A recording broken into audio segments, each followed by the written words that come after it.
OJC raid. No? Do you think there is another... Opinion ko lang yun. Opinion ko lang. Malisyoso ako, huwag kayong masyado magpapaniwala sa akin pagdating sa opinion ko. Sa facts, you listen to yung facts lang.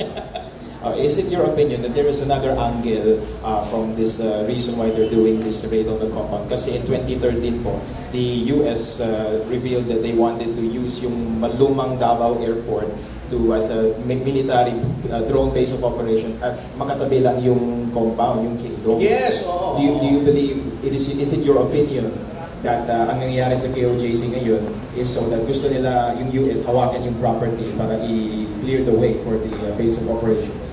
Well, what is happening now, anything is possible, maniwala kayo.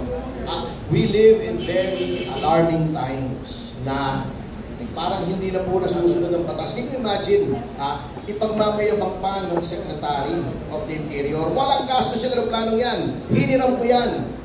Saang universe na mayroong batas at saligang batas legal, yung public official ka, manghihiram ka. Sa Amerika, si Sununu, yung chief of staff ng presidente, yung official car niya, since umabsent yata yung driver nung anak niya, nag-detour lang siya. Hinatid niya doon sa official car niya yung anak niya sa eskwela. Tinanggal because of the controversy. Can you imagine that? Hinatid ng official car.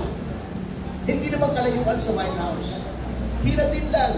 Ito yung controversy. Dapat tayo, nanghiram ako ng private plane, humingi ako ng private donation ng 10 million. Okay sa akin yun? It's not okay kasi may batas naman dun eh. Pero dahil alam nila na ang kultura ng administrasyon ngayon ay huwag sumunod sa batas at sila ang batas. Letas se moi, I am the state, di ba?